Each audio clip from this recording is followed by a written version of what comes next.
नमस्कार दोस्तों, movie explain by ओम में आपका स्वागत है। आज मैं सैयारा मूवी को शॉर्ट में एक्सप्लेन करूँगा। तो चलिए दोस्तों शुरू करते हैं। यह कहानी है मुंबई में रहने वाली एक जवान लड़की वानी बत्रा की, जिसे राइटिंग यानी शायरी और कविता लिखने का शौक था। वानी जब अपनी पढ़ाई पूरी करके कॉलेज से निकलती हैं तो वह अपने एक फ्रेंड महेश अय्यर से शादी करने का फैसला कर लेती हैं, जिससे उसे प्यार था और वह दोनों कोर्ट मैरिज के लिए अप्लाई करते हैं।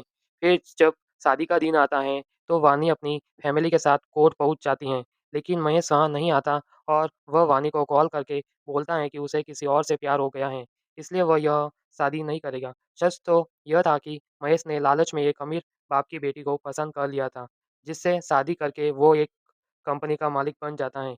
इधर वानी यह खबर सुनकर बेहोश हो जाती हैं और फिर वह डिप्रेशन में चली जाती हैं, क्योंकि उसे महेश से बहुत प्यार था और उससे रिश्ता टूटने पर वानी को काफ़ी बड़ा सदमा लगता है। इस तरह से 6 महीने बीत जाते हैं और वानी अपने सभी काम और शौक छोड़कर बस अपने कमरे में उदास पड़ी रहती हैं। लेकिन फिर उसके माँ-बाप उसे काफ़ी समझाते हैं और वानी जॉब करने के लिए मोटिवेट करते हैं ताकि उसका दर्द कम हो सके। तब वह काफ़ी मुश्किल से अपने घर से बाहर निकलती हैं और एक सोशल मीडिया कंपनी में राइटिंग की जॉब के लिए अप्लाई करती हैं। फिर जब वानी इंटरव्यू के लिए उस कंपनी में जाती हैं तो वहाँ उसकी मुलाकात क्रिस कपूर नाम के एक लड़के से हो जाती है, जो कि एक म्यूजिशियन और सिंगर था। वो काफ़ी अच्छा गाता था और बढ़िया म्यूजिक बनाता था। पर क्रिस बहुत ही गुस्सैल टाइप का इंसान था और उसे नाइंसाफ़ी बर्दाश्त नहीं थी। क्रिस और उसके दोस्तों का जोश नाम का एक म्यूजिक बैंड था, जिसमें बाकी सब लोग इंस्ट्रूमेंट बजाते थे और क्रिस म्यूजिक कंपोज़ करके लीड सिंगिंग करता था। उनके ग्रुप में क्लियोरो नाम का एक अमीर लड़का था, जिसके पिता का एक रिकॉर्डिंग स्टूडियो था और जोश बैंड वाले अपने सभी गाने वहीं बनाते थे। फिर एक दिन उनका कोई सॉन्ग हिट हो जाता है, तो क्लियो के पिता एक सोशल मीडिया कंपनी की उस बारे में आर्टिकल लिखने बोलते हैं। लेकिन वह कंपनी वाले उस आर्टिकल में बाकी मेंबर्स को छोड़ के सिर्फ़ क्लियो की ही तारीफ़ कर देते हैं। इससे गुस्सा होकर क्रिस वो कंपनी जाता है और उस आर्टिकल राइटर को थोड़ा पीट देता है। इसी बीच वो वहाँ वानी से भी टकरा जाता है और उसकी एक डायरी देख लेता है, जिसमें वानी अपनी शायरी लिखती थी। क्रिस को उसकी राइटिंग पसंद आ जाती है, फिर वह वहाँ से निकल जाता है। उधर उसके दोस्त इस तमाशे से नाराज़ थे, इसलिए क्रिस गुस्से में अपना बैंड और दोस्तों को छोड़ देता है। बस उसका एक दोस्त केबी उसके साथ था, जो कि मैनेजमेंट सँभालता था। फिर क्रिस अकेले ही एक शो परफ़ॉर्म करता है, जो कि काफ़ी हिट होता है। इसलिए केबी उसके पास एक ऑफ़र लाता है, जिसमें प्रिंस नाम के एक बड़े सिंगर को कोई नई तरह का गाना चाहिए था। इसके लिए उसको कई जवान बैंड वालों को अपने ऑफ़िस में बुलाया था। क्रिस वहाँ जाता है और इत्तेफ़ाक से उसकी उसी जगह पर वानी भी आती हैं, जो कि प्रिंस का इंटरव्यू लेने आई थी। फिर वहाँ पर क्रिस वानी की डायरी की एक कविता से एक गाना बना देता है, जो कि प्रिंस को पसंद आ जाता है।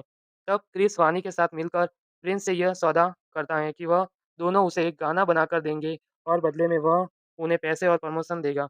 यह डील फाइनल हो जाती है, लेकिन इसमें प्रॉब्लम यह थी कि वानी ने अपने डिप्रेशन की वजह से वो पोएम का आधा पेज फाड़ दिया था और अब उसे यह लिरिक्स याद नहीं आ रही हैं। ऊपर से वह उदासी के मारे कुछ नया लिख नहीं पा रही थी। तब क्रिस उसे थोड़ा घुमाता-फिराता है और खुश करता है। इससे वानी अपना गम भूलने लगती है और उसकी क्रिएटिविटी जग जाती है। तब वह उस कविता को पूरा कर देती हैं, जिसे क्रिस एक बढ़िया गाना बना देता है। सब कुछ काफ़ी अच्छा चल रहा था, लेकिन तभी वानी के सामने क्रिस का ऐसा अतीत आता है, जिसने उसे काफ़ी कठोर बना दिया था और उससे वह आज भी परेशान था। असल में क्रिस की माँ उनके बचपन में ही मर गई थी, जिससे उसका पिता दुखी होकर एक शराबी बन गया था। इसकी वजह से क्रिस ने अपना बचपन बहुत मुश्किल से काटा। ऊपर से आज भी उसका बाप पी के हंगामा करता रहता था, जिससे पुलिस वाले क्रिस को डाँटते थे कि वह अपने बाप को सँभाल नहीं रहा है। इसलिए वह एक दिन अपने पिता पर बहुत गुस्सा करता है और फिर सबसे दूर चला जाता है। तब वानी क्रिस से मिलती हैं और उसे बोलती हैं कि जैसे उसने उसकी मदद की, वैसे ही वह भी उसकी मदद करना चाहती हैं। जिसके लिए क्रिस राज़ी हो जाता है और वह अपने पिता को माफ़ करके उन्हें वानी के साथ एक अल्कोहल रिहब सेंटर में एडमिट कर देता है, लेकिन उस जगह की फ़ीस बहुत ज़्यादा थी। तब क्रिस पैसों के लिए अपना नया सॉन्ग जो कि वह प्रिंस के साथ कोलैबोरेट करके बना रहा था, उसका पूरा कॉपीराइट प्रिंस को दे देता है। इससे उसे ज़्यादा पैसे मिल जाते हैं लेकिन क्रिस का कोई नाम नहीं होता और उसका स्टार बनने का सपना अधूरा रह जाता है। इसी बीच वानी और क्रिस को एक-दूसरे से प्यार हो गया था, इसलिए अब वानी क्रिस का सपना पूरा करने के लिए उसे उसके जोश बैंड वाले दोस्तों से मिलवा देती हैं और अब वह खुद भी उस ग्रुप में शामिल होकर उन्हें नए-नए गाने लिखकर देने लगती हैं। जिन्हें गाकर क्रिस और उसका बैंड बहुत हिट होने लगता है। लेकिन फिर एक दिन वानी को घर वाले उसे क्रिस के साथ देख लेते हैं और उन्हें ये डर लग जाता है कि फिर से कोई लड़का उनकी बेटी के साथ टाइम पास कर रहा है। जो उसे बाद में धोखा देगा। इसलिए वानी की माँ उसे बहुत बातें सुनाती हैं कि वह फिर से प्यार और डिप्रेशन के चक्कर में ना पड़े। इससे घबराकर वानी बेहोश हो जाती हैं और फिर जब वह उसे हॉस्पिटल में ले जाया जाता है, तो वहाँ ज़्यादा कुछ पता नहीं चलता। इसलिए वो डॉक्टर उसे न्यूरोलॉजिस्ट यानी दिमाग के स्पेशलिस्ट के पास जाने को बोलते हैं। इसी दौरान क्रिस को काम के लिए एक दूसरे शहर जाना था, जहाँ पहुँचते ही कई सारे फ्रेंड्स क्रिस को घेर लेते हैं, क्योंकि उसके गाने हर जगह वायरल हो गए थे।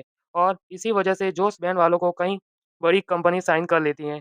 इस सब के लिए क्रिस वानी को ज़िम्मेदार मानता है, क्योंकि उसने ना सिर्फ़ उन्हें बढ़िया गाने लिखकर दिए हैं, बल्कि उसने क्रिस की कमियों को दूर किया और उसे प्यार देकर एक अच्छा इंसान बनाया। दूसरी तरफ जब वानी अपने ब्रेन का टेस्ट करवाती हैं, तो उससे पता चलता है कि उसे अल्ज़ाइमर्स डिज़ीज़ है, यानी याददाश्त जाने की बीमारी, जो कि अक्सर बूढ़े लोगों को होती हैं और बहुत ही रेयर केस में जवान लोगों को। और यह बीमारी वानी को अपनी शादी टूटने के सदमे से हो गई थी, जिससे वह पहले छोटी-मोटी चीज़ें भूलने लगी थी, पर अब यह प्रॉब्लम बढ़ रही थी और वानी को बड़ी घटनाएँ भी याद नहीं रह रही थी और आगे चलकर उसे पास्ट और प्रेज़ेंट में भी कन्फ्यूज़न होने वाला था। इस बीमारी का कोई इलाज नहीं था और डॉक्टर का कहना था कि वानी एक दिन खुद को और सबको भूल जाएगी, जिससे उसे बहुत दुःख होता है। फिर जब क्रिस वापस मुंबई आता है, तो वानी उसे अपनी बीमारी के बारे में बताने की कोशिश करती हैं, लेकिन उसे मौका नहीं मिल पाता।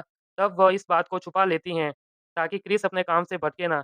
इसके बाद वानी की ज़िंदगी में वही आदमी वापस आ जाता है, जिससे उसकी शादी टूटी थी। असल में महेश अय्यर वानी की सोशल मीडिया कंपनी के साथ मिलकर कोई काम कर रहा था, पर उसे देखकर वानी का पुराना ज़ख्म हो जाता है। इससे उसकी बीमारी पर बुरा असर पड़ता है और अब वह बहुत कुछ भूलने लगती हैं। फिर एक दिन क्रिस एक शो के लिए दूसरे शहर में जा रहा था। उसी टाइम पर वानी अपनी कंपनी की तरफ से महेश की एक पार्टी में जाती है और वहाँ वह अपनी याददाश्त खोकर अतीत में पहुँच जाती हैं, जिससे उसे लगता है कि महेश और उसकी शादी होने वाली है। इसलिए वह उस बारे में बात करना चालू करती हैं, लेकिन महेश को लगता है कि वानी मज़ाक कर रही हैं, इसलिए वो उस पर हँस देता है। तब वानी बहुत गुस्सा हो जाती हैं और उस पार्टी में तमाशा करने लगती हैं, जिसकी वजह से उसे वहाँ से भगा दिया जाता है। पर वानी का फ़ोन और बैग वहीं छूट गया था। फिर जब क्रिस उसे कॉल करता है, तो उस पार्टी का एक वर्कर उसे वानी की हरकत बता देता है। यह सुनकर क्रिस अपनी फ्लाइट छोड़कर वहाँ आ जाता है और वह वानी के बैग में उसकी मेडिकल रिपोर्ट देख लेता है, जिससे उसे वह बीमारी का पता चल जाता है। उधर वानी सबसे दूर अकेले ग्राउंड पर थी। उसे अब समझ आ गया था कि उसने वो पार्टी में क्या गड़बड़ की है।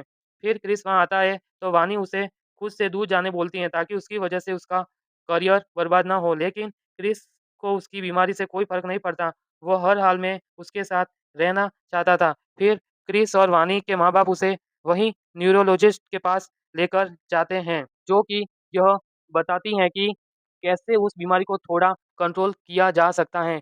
इसके लिए उन्हें वानी को एक अलग माहौल में स्ट्रेस से दूर रखना होगा और दवाइयों के साथ एक हेल्दी रूटीन फ़ॉलो करना होगा। तब वानी के माँ-बाप 2 महीने के लिए उसे कहीं ले जाने का सोचते हैं, लेकिन क्रिस यह काम खुद करने का फैसला करता है, क्योंकि अब वानी के माँ-बाप उस पर भरोसा करने लग गए थे। फिर वह अपने सभी शो कैंसल करके वानी को शहर से दूर एक बीच हाउस पर रहने लेकर जाता है। वहाँ वो दोनों कुछ दिन तक बहुत एन्जॉय करते हैं, लेकिन उधर क्रिस के बैंड को उसकी ज़रूरत थी, इसलिए वानी उसे अपना काम स्टार्ट करने बोलती हैं। तब एक दिन क्रिस एक कॉन्सर्ट के लिए जाता है और वानी भी उसके साथ आती हैं। उस जगह पर महेश अय्यर भी मौजूद था, क्योंकि वह शो उसी ने स्पॉन्सर किया था। फिर जब क्रिस स्टेज पर जाता है और वानी वहाँ महेश से मिलती हैं, तो वह दोबारा अपने अतीत की यादों में लौट जाती हैं। इधर महेश को उसकी बीमारी के बारे में पता नहीं था और वह समझ रहा था कि वानी उसे आज भी पसंद करती हैं, इसलिए वह उसका फ़ायदा उठाने का सोचता है और वानी को एक कमरे में लेकर जाता है। दूसरी तरफ जब क्रिस को वानी कहीं नहीं दिखती है, तो वह अपना शो छोड़कर उस कमरे में आ जाता है और वह महेश को बहुत मारता है। लेकिन वानी अब तक अपने अतीत में ही थी और अब वह क्रिस को भी नहीं पहचान रही थी। इसलिए जब वह उसे महेश को मारते हुए देखती हैं, तो वह बहुत गुस्सा हो जाती हैं और क्रिस पर चाकू से हमला कर देती हैं। तब क्रिस उसे किसी तरह सँभालता है और वहीं बीच हाउस पर लेकर जाता है। अगले दिन जब वानी को होश आता है, तो उसे यह याद नहीं रहता कि उसने क्या किया है। फिर वहाँ क्रिस अपनी उदासी में एक म्यूज़िक बनाता है और वानी को बोलता है कि उसने यह धुन अपने एक दोस्त के लिए बनाई है, क्योंकि उसकी गर्लफ्रेंड उसे छोड़कर बहुत दूर जा रही हैं। तब वानी उसे यह कहती हैं कि वह उस म्यूज़िक के लिए एक गाना लिख देगी जिसे सुनकर उसके दोस्त की गर्लफ्रेंड वापस आ जाएगी। इसके बाद क्रिस वहाँ से निकलकर अपने दोस्तों के पास जाता है और उन्हें बोलता है कि वह बैंड छोड़ रहा है, क्योंकि उसे वानी के पास रहकर उसका ख़्याल रखना है। इस पर उसके दोस्त बहुत नाराज़ होते हैं, लेकिन क्रिस अपना फ़ैसला नहीं बदलता। फिर वह वापस उस बीच हाउस पर जाता है तो वहाँ उसे वानी नहीं मिलती। वह ना अपने घर पर थी और ना ही पूरे शहर में कहीं भी। वानी अकेली ही कहीं चली गई थी, पर जाने से पहले उसने क्रिस के लिए सैयारा नाम का एक गाना लिख दिया था, जिसका मतलब होता है एक अकेला भटकता हुआ सितारा। क्रिस को वह कविता देखकर वानी की बात याद आती है कि उसे सुनकर उसके दोस्त की गर्लफ्रेंड वापस आ जाएगी, इसलिए वह उस पर गाना बनाने का फैसला करता है। फिर क्रिस अपने दोस्तों के पास जाता है और उनके साथ मिलकर सैयारा गाना बनाता है और उसे हर जगह पहुँचाने का सोचता है, ताकि वह सुनकर वानी वापस आ जाए। वो गाना जब तैयार होता है, तो बहुत वायरल हो जाता है और क्रिस उससे एक सुपरस्टार बन जाता है। लेकिन वह खुश नहीं था, क्योंकि वानी अब तक वापस नहीं आई थी। इसलिए क्रिस क्रिस उस गाने को दुनिया भर में हर जगह तब तक गाने का ठान लेता है, जब तक वानी मिल नहीं जाती। इस तरह से 1 साल बीत जाता है, लेकिन अभी तक वानी का कोई पता नहीं मिल रहा था। फिर एक दिन क्रिस और उसके दोस्त अपना सबसे बड़ा शो करने के लिए लंदन में जाते हैं। तब वहाँ के एक स्टेडियम की स्क्रीन पर वो रील प्ले करना शुरू करता है, जो उनके गाने पर बनाई थी। तभी उनमें से एक रील्स में उसे वानी दिख जाती है, जिसे देखकर क्रिस और सब लोग हैरान हो जाते हैं। फिर तलाश करने पर उन्हें पता चलता है कि वह रील मनाली की है। इसलिए क्रिस अपना शो छोड़कर तुरंत अकेला मनाली चला जाता है और वह उस रील के बारे में सबसे पूछते हुए एक महिला आश्रम में पहुँचता है, जहाँ की रिसेप्शनिस्ट उसे बताती हैं कि वानी 1 साल से वहाँ रह रही हैं और अब उसकी याददाश्त बहुत कम हो गई हैं। लेकिन उसने काफ़ी टाइम पहले क्रिस के लिए एक लेटर लिख के रखा था। उस लेटर में वानी ने लिखा था कि जब उसे यह एहसास हुआ कि उसने महेश के चक्कर में क्रिस पर हमला किया तो उसे बहुत पछतावा हुआ और उसे लगा कि वो अपनी बीमारी की वजह से क्रिस की ज़िंदगी बर्बाद कर रही हैं। इसलिए वह उसी दिन सब छोड़कर अकेले मनाली आ गई, ताकि उससे दूर रहकर क्रिस सक्सेसफुल हो जाए। लेकिन वानी को यह उम्मीद थी कि एक दिन वह उसे ढूँढते हुए वहाँ ज़रूर आएगा। इसलिए जब उसकी याददाश्त थोड़ी ठीक थी, तभी उसे क्रिस के लिए एक लेटर लिख दिया था। फिर वह पढ़ने के बाद क्रिस वहाँ वानी से मिलता है। तब क्रिस उसे आश्रम से दूर एक मैदान में लेकर जाता है और वहाँ अपनी पुरानी बातें और आदतों को रिपीट करता है, जिसे देखकर वानी को सब याद आ जाता है और वह दोनों एक हो जाते हैं। फिर क्रिस उसे वापस मुंबई ला लेता है, जब वानी का इलाज होता है और उसके लिए ऐसा शेड्यूल और चीज़ें बनाई जाती हैं जिससे उसे सब याद रहे। फिर वह दोनों शादी कर लेते हैं और क्रिस उसे अपने लंदन वाले शो में साथ ले जाता है और दुनिया को अपनी कामयाबी का राज बताता है। तो दोस्तों, यह था सैयारा मूवी का एक्सप्लेन।